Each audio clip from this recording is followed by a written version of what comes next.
Salam alaikum. Dans cette séquence vidéo, nous allons continuer toujours sur la série de TP numéro 2 structure de données, et ceci à partir de l'exercice 7.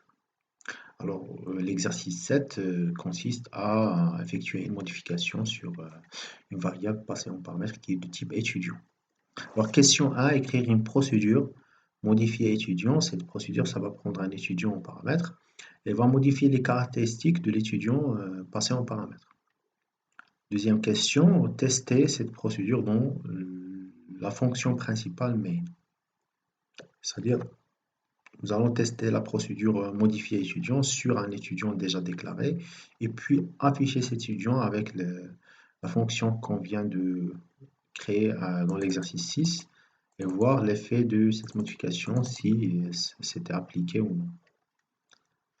Donc, pour faire l'exercice, nous allons créer un programme qu'on va appeler exercice 7.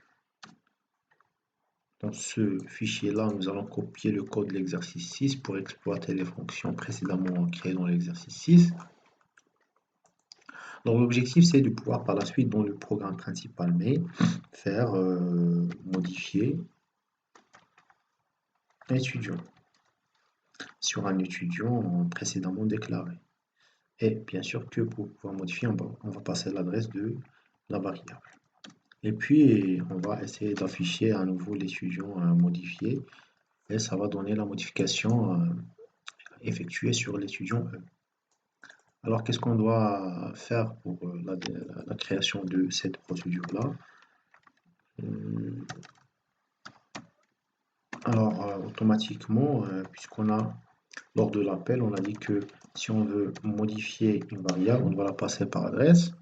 Alors ici, lors de la déclaration, on va déclarer le paramètre sous forme de pointeur.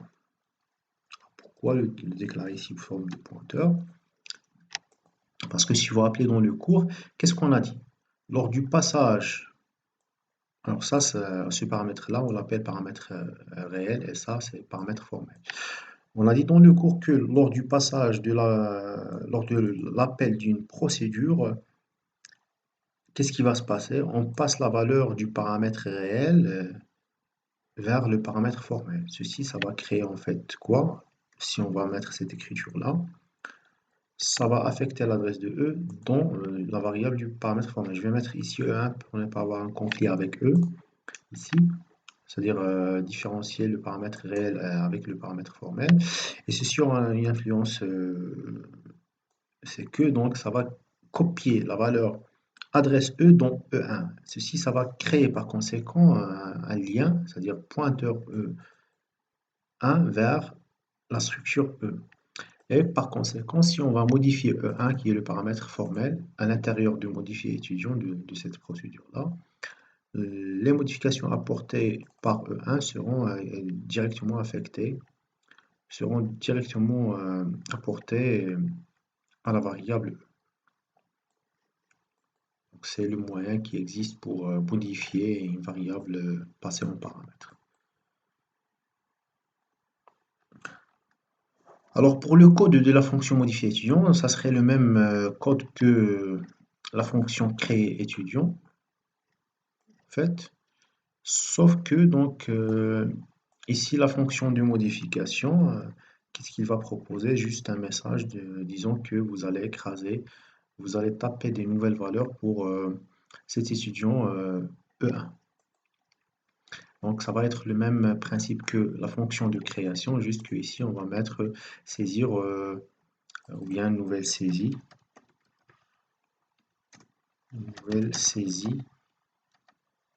des champs de la structure. Par exemple, nouveau nom, nouveau prénom, nouvelle valeur du prénom, nouvelle date de naissance, etc. Vous CNE, nouvelle valeur de note, et ainsi de suite.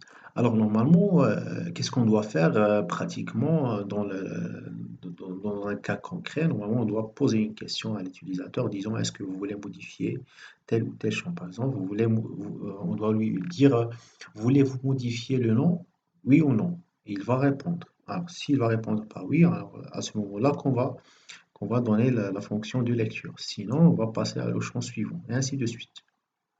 Dans ce cas, on n'a pas posé une question à l'utilisateur, on a juste, euh, on a juste dit dans le programme que ça va être une nouvelle saisie pour les champs, ceci veut dire qu'on va écraser les anciennes valeurs par les nouvelles valeurs. Ben, ça sera juste exactement comme le code de la fonction de création. Juste ici, on aura donc des messages disant que vous allez taper de nouvelles valeurs. Maintenant, on va appeler la fonction modifier puis réafficher l'étudiant après l'avoir modifié pour s'assurer des nouvelles valeurs. C'est ici. D'accord? Alors, je vais faire une exécution. Ça, c'est la première fonction de création d'étudiants.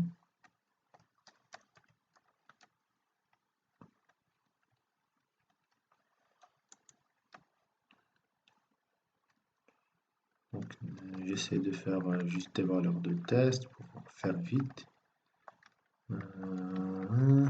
Après, donc là, c'est l'appel de la fonction créer étudiant. Vous pouvez faire un message ici disant que ça, c'est procédure créer étudiant. Et là, donc, c'est l'appel de la procédure afficher étudiant. Vous pouvez aussi faire un message ici. Affichage à l'aide de la procédure afficher étudiant. Là, si vous vous rappelez, on avait calculé la moyenne avec la fonction calcul moyenne. Et là, donc, c'est à partir de là, donc, c'est l'appel de la procédure modifier étudiant. J'ai juste oublié de faire un anti/1 pour le retour à la ligne. Et si vous remarquez que ici, ça va afficher une nouvelle saisie des champs de la structure, nouveau nom. Alors là, vous allez taper nouveau nom par exemple, nouveau prénom. Avant, j'ai fait Mohamed, maintenant je vais faire Amin dans le prénom pour voir s'il y aura un changement. Je vais aussi mettre alors j'essaie de faire des tournées de test juste pour faire vite. Alors,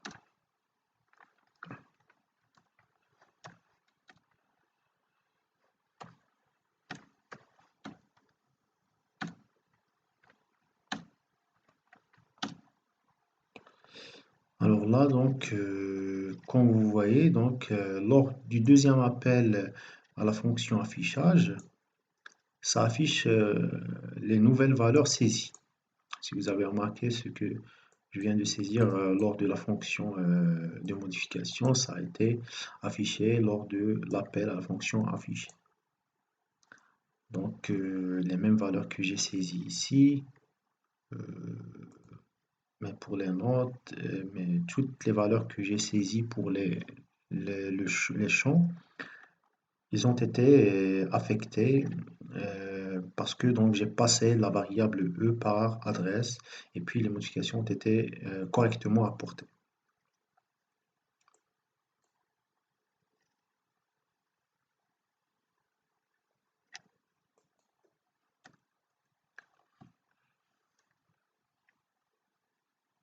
D'accord? Donc, on a pu réaliser l'exercice 7 en faisant cette fonction de modification, vraiment qui n'était qu'une copie de la fonction de création, juste qu'on a affiché donc des messages différents par rapport à la création. Mais comme j'ai dit, si on veut modifier, bien sûr qu'on doit donc poser à l'utilisateur la question de, disons, vous voulez modifier quel champ vous voulez modifier, ou bien parcourir la liste des champs et pour chaque champ dire à l'utilisateur ce que vous voulez modifier ou non, et puis ne proposer la modification que si l'utilisateur veut écraser les anciennes valeurs. Alors, après l'avoir appelé sur E, nous avons affiché nous avons utilisé la fonction afficher étudiant et puis nous avons remarqué que lors de l'exécution, on a donc bien modifié les valeurs à travers la fonction modifier étudiant.